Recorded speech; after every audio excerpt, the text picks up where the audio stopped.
जय श्री महाकाल। धर्म सत्य चैनल पर आप सबका स्वागत है। आज कथा है महादेव के 3 भक्तों की।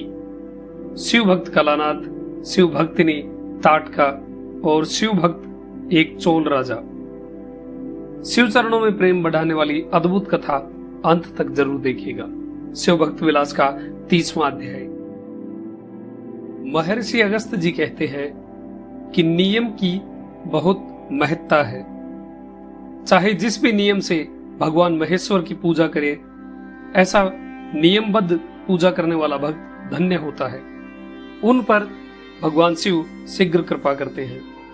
इस विषय में एक पुरानी कथा महर्षि अगस्त जी सुनाते हैं। दक्षिण देश की चौल भूमि में कलसीपुर नामक स्थान है, जहां भगवान ने मार्कंडेय की रक्षा के लिए यमराज की छाती में लात मारी थी।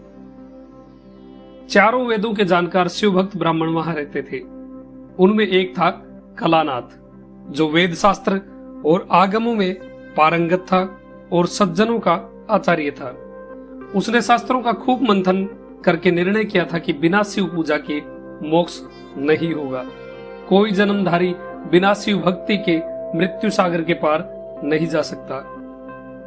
अतः बंधन से छूटने के लिए गिरीश भगवान शिव की पूजा अर्चना करनी चाहिए। आगमों का अनुसंधान करके उसने वसुमती नामक अपनी पत्नी सहित शंभु पूजा का नियम बना रखा था और जीवन भर के लिए विशेष व्रत ये किया था कि वो रोज भगवान को द्रोण और गूगल की धूप समर्पित करेगा। कलानाथ और वसुमती के अनेक बच्चे थे, फिर भी अनेक प्रकार के विशिष्ट धूप द्रव्यों की वो व्यवस्था कर लेते थे। रोज धूप अर्पण करने से दिशाएं सुरभित करते हुए 10 साल बीत गए थे। शिव की इच्छा हुई उसकी भक्ति की परीक्षा करने की। सभी तरफ से धन आना बंद हो गया, विघ्न आने लगे। धन न मिलने पर घर के गहने बेचकर वे धूप अर्पित करते रहे। धान, खेत, घर आदि सब बेचकर गूगल की व्यवस्था रोज करते थे। पत्नी और बच्चे भूखे रह रह के कमजोर हो गए थे। लोग उन पर हंसते थे कि महादेव की बड़ी भारी कृपा हो रही है इन पर। फिर भी धैर्यवान पति पत्नी ने शिव के सामने धूप अर्पित करने में कोई भी व्यवधान और बाधा नहीं आने दी। एक दिन घर में न गूगल बचा और न मुट्ठी भर अनाज।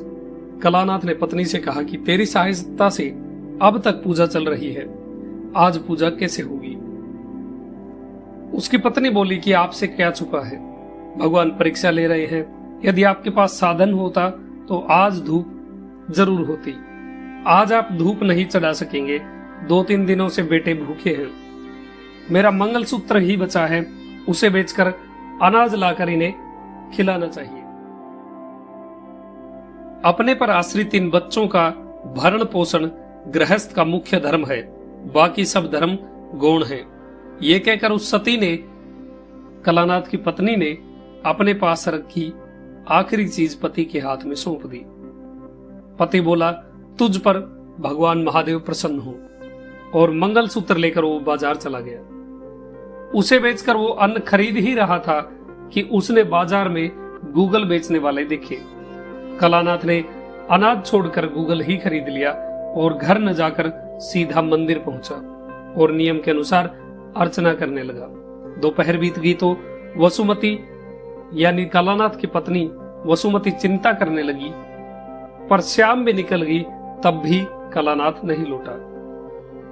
इधर पत्नी सोच रही थी कि ये भूखे बच्चे देखे नहीं जाते, वो आए क्यों नहीं, और उधर आधी रात बीतने तक गूगल से मंदिर सुगंधित करते हुए कलानाथ आराधना करता रहा।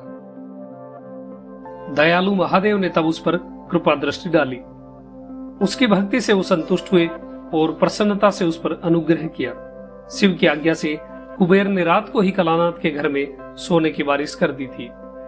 उसके चौक में बहुत सी कामधेनु जैसी गायें दिखने लगी। मूल्यवान महंगे बर्तन, दास दासियां, कपड़े, गहने, धान की कोठियां, दूध, पलंग, अच्छे बिस्तर, नंदन जैसा बगीचा, ये सब वहां बहुत मात्रा में उपस्थित हो गया।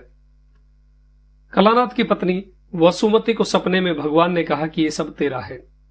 रात के 3 पहर बिताकर कलानाथ घर लौटा तो उसके घर की स्थिति देखकर वो चौंक गया।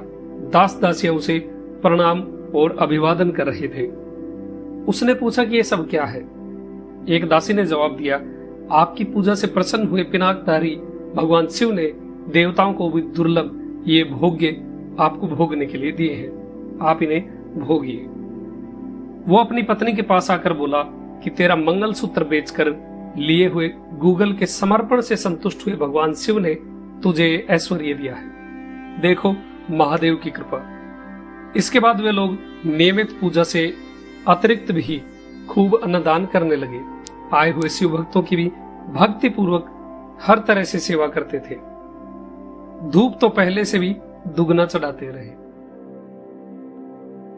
इसी कथा के अगले भाग में हम जानेंगे ताटका द्वारा भगवान शिव की भक्ति और भगवान शिव के शिवलिंग का ताटका के लिए एक तरफ झुक जाना। बहुत ही रोचक कथा होगी जो आएगी अगले वीडियो में। तब तक के लिए आपका दिन शुभ हो। महादेव कृपा करें। जय श्री महाकाल।